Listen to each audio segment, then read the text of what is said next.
नमस्कार दोस्तों। Web series के विरोध में क्यों है बाबा बागेश्वर धाम। आज शाम को मैं उनका एक वीडियो देख रहा था जिसमें वो कह रहे थे कि अगर तुम्हारे बाप में दम है तो वेब सीरीज़ का विरोध करो। मेरा सवाल है कि बाबा बागेश्वर धाम को क्या प्रॉब्लम है वेब सीरीज़ से। चलिए मैं आपको बताना चाहता हूँ कि वेब सीरीज़ की जो मेरी जानकारी है, बहुत कम जानकारी है, बहुत कम जानता हूँ वेब सीरीज़ के बारे में।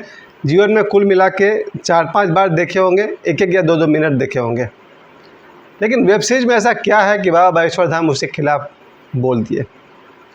क्या चाहते हैं बाबा बागेश्वर धाम कि हम सब वेब सीरीज़ नहीं देखें, मनोरंजन छोड़ दें? बात यह है सर कि 2016 में, पहली बात मैं अपना परिचय दे दूँ फिर से, मैं सरोज पांडे अपने सभी दोस्तों को बहुत बहुत प्रणाम करता हूं और धन्यवाद देता हूं कि आप सब मेरी बात को मुझे समय दे रहे हैं। वेब सीरीज़ में क्या है कि बाबा बागेश्वर धाम उसके खिलाफ हो गए हैं। वेब सीरीज़ की मुझे जो जानकारी मिली सबसे पहले 2016 में, एक मेरा दोस्त था, उसने मुझे बताया कि एक वेब सीरीज़ आया हुआ है। मैं नाम नहीं बताऊंगा क्योंकि यहाँ मैं नाम बताऊंगा और कुछ देर बाद आप उसको सर्च करेंगे और उसके बाद क्या होगा वो भी मैं आपको बताने ही वाला हूँ। जब मैंने उस वेब सीरीज़ को देखा, 1 मिनट 2 मिनट देखा होंगे, उसका क्लिप ही देख पाए थे हम। इतना घटिया और गंदा लैंग्वेज मुझे दिखा उसमें कि मुझे लगा कि गटर का पानी ज़्यादा शुद्ध है उस वेब सीरीज़ के लैंग्वेज से। और वेब सीरीज़ को जिसने बनाया था शायद वो अभी चल भी रहा होगा, बॉलीवुड के जाने माने निर्देशक, उनका बनाया हुआ था वो वेब सीरीज़। 2016 की बात है जब मुझे पहली बार पता चला कि वेब सीरीज़ ऐसा होता है। क्या घटिया लैंग्वेज यूज किया गया था। कहाँ हमारा भारत, जहाँ एक तरफ बाबा बागेश्वर धाम सिखाते हैं कि प्रातःकाल उठ के रघुनाथा, माता पिता गुरु ना वही माथा।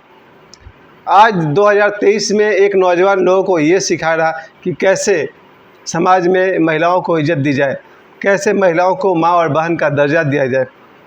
और उसी समाज में ऐसे ऐसे गालियाँ मैंने वेब सीरीज में देखे, नफ़रत हो गई भाई। जिस बॉलीवुड के लिए मैं इतना दौड़ता था, 13 साल की उम्र से मैं दौड़ता था कि एक दिन बॉलीवुड में एक्टर बनना है, और जिस महाशय की मैं फ़िल्म देखता था उसी महाशय की ये फिल्म थी, वेब सीरीज़ थी। घिन आती है वैसे लोगों से जिन्होंने 4-5 फिल्म जो बनाई थी वो तो सब सक्सेसफुल था। ढंग और बेढंग की चीज़ तो उसमें भी थी, लेकिन वेब सीरीज़ में उन्होंने दिखा दिया कि भाई किस तरह का गंदे सोच वो रखते हैं। उसके बाद दोबारा मुझे मौका मिला एक और वेब सीरीज़ देखने का जिसमें रवि किशन थे, और जिस तरह का गंदे से गंदा भाषा वो यूज कर रहे थे कि रवि किशन के प्रति जो मेरे मन में थोड़ा सा भी स्नेह बचा हुआ था उस दिन वॉश आउट हो गया। रवि किशन जी के साथ मैंने एक सीरियल में काम किया था, शिकवा में मैंने 3 एपिसोड किए थे, लेकिन रवि किशन जी का एपिसोड कहीं और था, मेरा कहीं और था। चूँकि वो मुझसे उम्र में बड़े हैं और 90s के आसपास से वो फिल्मों में काम कर रहे हैं और मैं तो 95 में गया था, तो मुझसे उम्र में बड़े भी हैं और सीनियर भी हैं, इसलिए मैं उनके नाम के साथ सम्मान जरूर दे रहा हूँ। लेकिन जब मैंने उनका वेब सीरीज़ देखा रवि किशन जी का, और वैसे वैसा लैंग्वेज उन्होंने यूज किया, हमने कहा हो गया भैया। इसी रवि किशन को बाद में लोगों ने ओशो का रोल करने को दिया। चलिए ठीक है, एज एन आर्टिस्ट वो अच्छे कलाकार हैं, कलाकार के तौर पर वो अच्छे कलाकार हैं। तो वो जब मैंने वो वेब सीरीज़ देखा, कितना देखा, 2-4 मिनट देखे होंगे, इतने घटिया और इस तरह का लैंग्वेज जब मैंने देखा तब मुझे समझ में आया कि वेब सीरीज़ क्या होती है। सर वेब सीरीज़, मैं तो एक ही बात कहूँगा, दुनिया के जितने माता पिता हैं अपने बच्चों को वेब सीरीज़ क्या करना है, दिखाना है कि दूर रखना है, दूर रखना है। अपने बच्चों को कम से कम 18 साल तक तो दूर रखिए ही, लेकिन आप अगर 50 साल के भी हैं तो आपके दिमाग को, आपके विचार को गंदा करने की ताकत रखता है वेब सीरीज। तीसरे महाशय हैं हमारे मनोज बाजपेयी भाई। मनोज बाजपेयी वो भी मुझसे सीनियर हैं, बड़े हैं। उनका मैं हाल में देख रहा था, उनका मैंने किसी भी वेब सीरीज़ का नाम नहीं बताया है क्योंकि मैं नाम बताऊंगा और आप लोग सर्च करके देखना शुरू कर दीजिएगा। क्यों मैं गंदगी का प्रचार करूं, इसलिए मैं गंदगी का प्रचार नहीं कर रहा हूं, मैं सिर्फ आपको सावधान कर रहा हूं। और आपको नहीं कर रहा हूं बल्कि आपके बच्चों को ध्यान में रख के मैंने ये आज का वीडियो बनाना शुरू किया है कि वेब सीरीज़ जब मैंने मनोज बाजपेयी का देखा, उसमें एक जगह मनोज बाजपेयी जी अपने, उनका बच्चा जो शायद 5-6 साल का है, एक सीन रहता है जहाँ उनके कार किसी बाइक से टकरा जाती है और जो बाइक वाला लड़का है थोड़ा दबंग है और मनोज बाजपेयी को बहुत कुछ सुना जाता है। मनोज वाजपेयी से देखते हैं कि साथ में बेटा बेटी है, बच्चे हैं, तो मनोज वाजपेयी बोलते हैं कोई बात नहीं भाई, छोड़िए हटाइए, तो वो कुछ ज़्यादा ही बोल देता है बाइक वाला। उस पर मनोज वाजपेयी का जो बेटा का रोल किया है वो इतनी गंदी गाली देता है, 6 साल के बच्चे के मुंह से वैसी गाली दिलवाई गई है। प्यारे दोस्तों, वहाँ डायरेक्टर रहा होगा, कैमरामैन रहा होगा, और भी लोग रहे होंगे, और एक बच्चे से हम बोले कि बेटा तुमको ये वर्ड बोलना है, ये कहाँ की नैतिकता है? वेब सीरीज़ में क्या है आप सभी जानते हैं, और मेरा सौभाग्य है कि मैं वेब सीरीज़ नहीं देखता हूँ। जो भी मैंने 2-4-5 मिनट जीवन में देखे हैं, शायद इसके अलावा मैंने बिल्कुल नहीं देखा है, लेकिन मुझे मालूम है कि वेब सीरीज़ क्या है। और वेब सीरीज़ के विषय में मेरा जो अपना ख्याल है कि पहली बात कि ये सेंसर्ड नहीं होता है, इसको सेंसर बोर्ड से पास करने का झमेला तो है नहीं, इसको जो मन में आए वो दिखाए और इसको जो बोलना है वो बुलवाए। वेब सीरीज़ के दौरान आदमी को बहुत मज़ा आता है, क्योंकि समाज में ऐसे ऐसे लोग हैं जो गालियाँ देते हैं और गालियाँ सुनते सुनाते हैं, उनको बहुत मज़ा आता है। ऐसे वर्ग के लिए वेब सीरीज़ बनता है तो भैया बाबा धीरेन्द्र गिरी शास्त्री को क्या एतराज़ है? अगर वेब सीरीज़ में गालियाँ हैं और लोगों को गालियाँ सुनना पसंद है, लोगों के कानों में हनुमान चालीसा नहीं चाहिए, लोगों के कानों में बजरंग बाण नहीं चाहिए, लोगों के कानों में सुंदरकांड नहीं चाहिए, उन्हें गालियाँ सुनने का शौक़ है तो वो तो वेब सीरीज़ देखेंगे। आपको क्या तकलीफ़ है? वैष्णोधाम सरकार को क्या तकलीफ़ है?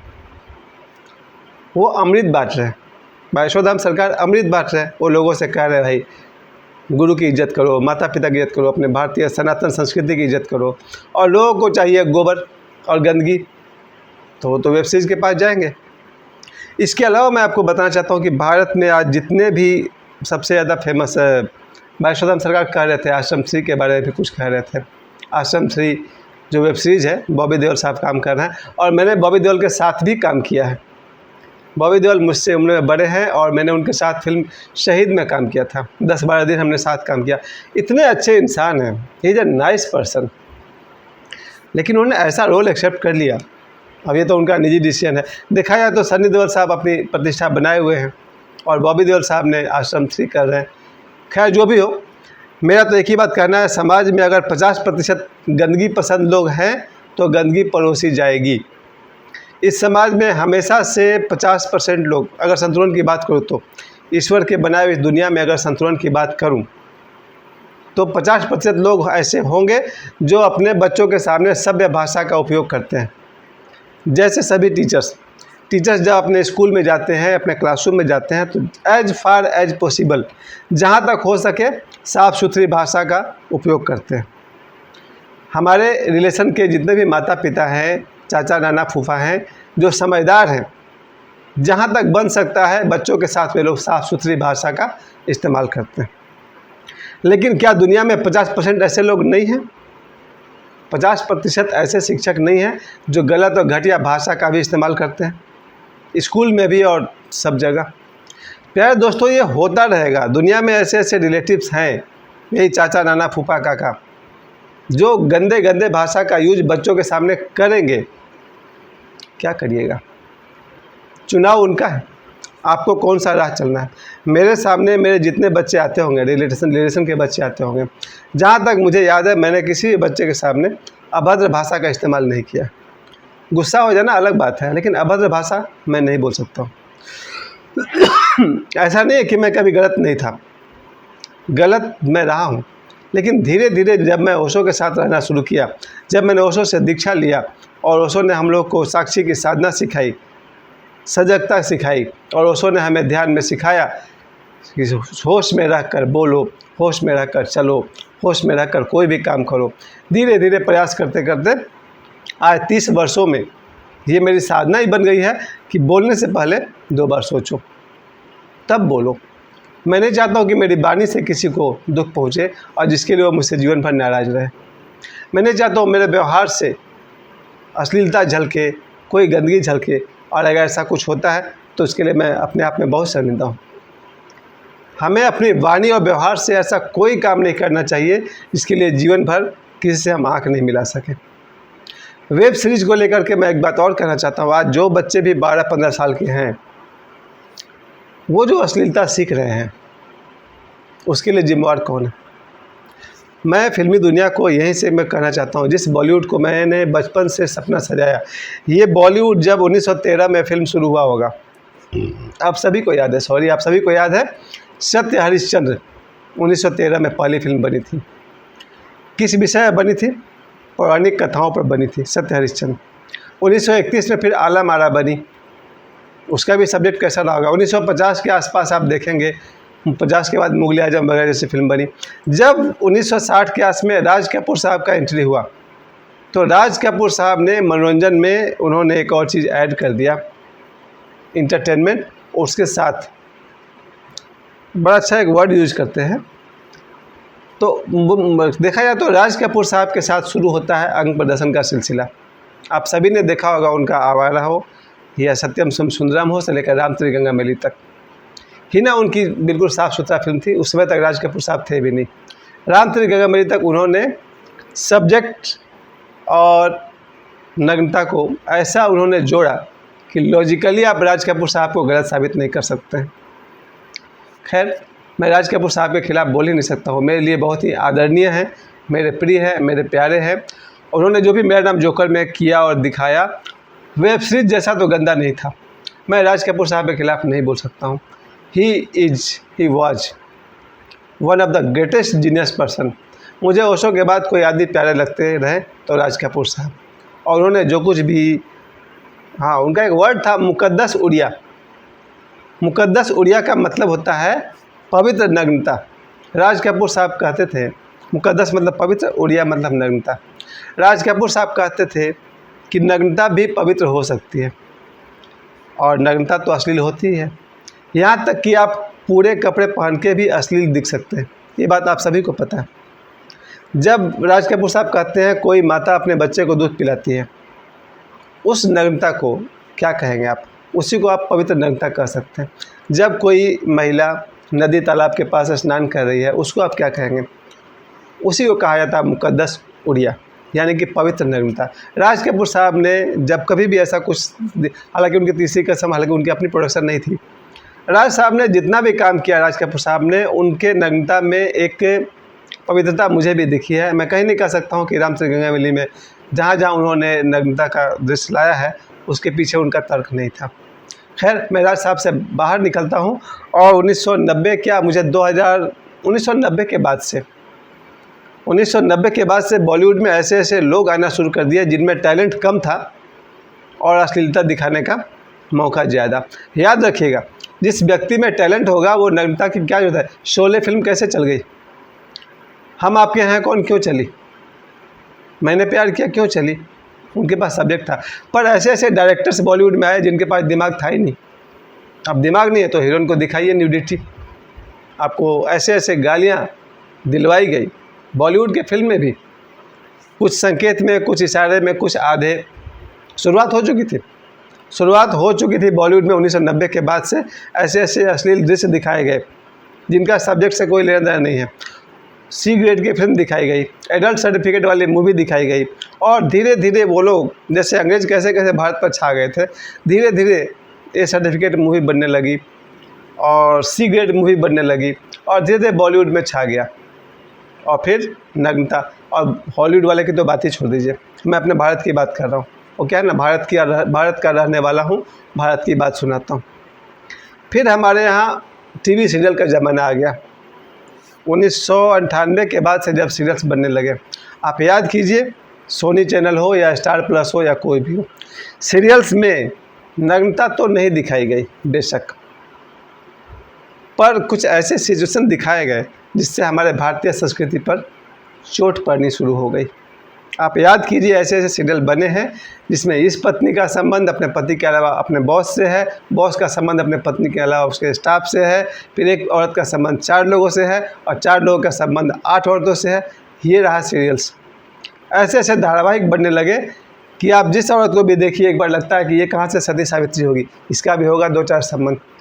मतलब कि ऐसे ऐसे, जब आप याद कीजिए दूरदर्शन, हम लोग जब 1988 में धारावाहिक देखते थे, चाहे वो इंतज़ार था, गण देवता था, उस ज़माने में अदालत था धीरज कुमार साहब का, हम लोगों ने जब धारावाहिक देखा दूरदर्शन का भारत एक खोज, कितना बढ़िया बढ़िया सीरियल दिखाया गया। लेकिन जब से केबल चैनल वाले आ गए, फिर आप देखिए फिर सोनी स्टार प्लस पर। ऐसा लगता है कि भारत में रह कर के भी लोग भारतीय संस्कृति को पूरा ही उठा कर फेंक दिया। आपको सुनने में लगेगा दकियानूसी बात, पर इस बात की मैं आदर करता हूँ, कदर करता हूँ कि संभवतः हमारी माता ऐसी स्त्री रही होगी जिन्होंने सपने में भी किसी पर पुरुष का विचार नहीं किया है। ये है भारत की संस्कृति। संभवतः इसलिए कह रहा हूँ क्योंकि कोई भी किसी के बारे में जज नहीं कर सकता है। मैं भारतीय सनातन धर्म की तरफ से कह सकता हूँ कि संभवतः मेरी दादी, मेरी नानी ऐसी महिलाएं रही होगी जिन्होंने अपने पति के सिवा किसी और को पति का स्थान नहीं दिया होगा। और जस्ट इसका अपोजिट भी मैं आशा करता हूँ मेरे पिताजी, मेरे दादा, मेरे नाना संभवतः अपनी पत्नी के सिवा किसी और स्त्री की तरफ अश्लील दृष्टि उठाकर नहीं देखा होगा। ये था भारतीय संस्कृति की देन। लेकिन जब से ये स्टार प्लस और सीरियल्स आने शुरू हो गए बड़े बड़े लोगों का, तब से लोगों के मन में एक ख्याल आना शुरू हो गया कि एक वाइफ इज़ नॉट इनफ। एक पत्नी से क्या होगा, 4-5 दोस्त और बना लेते हैं। खैर सही है गलत है ये बात मैं नहीं कह सकता हूँ, क्योंकि हर आदमी को अधिकार है मनोरंजन करने का, हर आदमी को अधिकार है एक से अधिक मित्र रखने का। संवैधानिक अधिकार भी शायद है उन्हें, और मानसिक और ईश्वर की तरफ से भी अधिकार है। मित्रता हो, स्त्री पुरुष मित्र रहे, उसमें कोई अश्लीलता नहीं। बात तो तब बिगड़ती है जब 2000 के बाद से फिल्मों में जम के दिखाई गई अश्लीलता, और तब मेरे हिसाब से 2016 के आसपास में वेब सीरीज़ का स्टार्ट हुआ होगा, और वेब सीरीज़ ने सारे रिकॉर्ड तोड़ने शुरू कर दिए। अभी जितने भी वेब सीरीज़ चलते होंगे, मैंने तो नहीं देखता हूँ सर, मैंने आश्रम श्री भी नहीं देखा है, मैं कोई भी वेब सीरीज़ नहीं देखता हूँ और न कभी देखूँगा इस जीवन में। मैं कह सकता हूँ जब आप रामायण देखते हैं, आपके शरीर में, आपके मन में, आपके विचार में ऐसे ऐसे पॉजिटिव वेव्स आते हैं जिसको कहा जाता है कि WBC की संख्या बढ़ जाती है और आप और अधिक निरोग और प्रसन्न हो जाते हैं। उसी तरह से जब कोई व्यक्ति वेब सीरीज देखता होगा, उसके मन में, उसके विचार में, उसके शरीर में सर्टेनली कुछ न कुछ तरह का नेगेटिव वाइब्रेशन आता होगा। मैं देखता नहीं इसलिए मैं जानता नहीं। अपने इस वीडियो के अंत में फिर से कहना चाहता हूँ, बागेश्वर धाम सरकार आज हमारे देश में एक ऐसे शेर है जिन्होंने भारतीय सनातन को स्थापना करने के लिए अपना 24 घंटा न्यौछावर कर दिया। और ऐसा पता चलता है कि वो 15 मिनट और आधा घंटा से ज़्यादा नहीं सोते हैं प्रतिदिन। पंडित धीरेन्द्र कृष्ण शास्त्री 24 घंटे में आधा घंटा सोते हैं और बाकी 23.5 घंटा लोगों को, सनातन को स्थापित करने में लगाते हैं। किसके लिए? सिर्फ अपने लिए नहीं, ताकि हम और हमारे बच्चे स्वस्थ पारिवारिक जीवन जी सकें।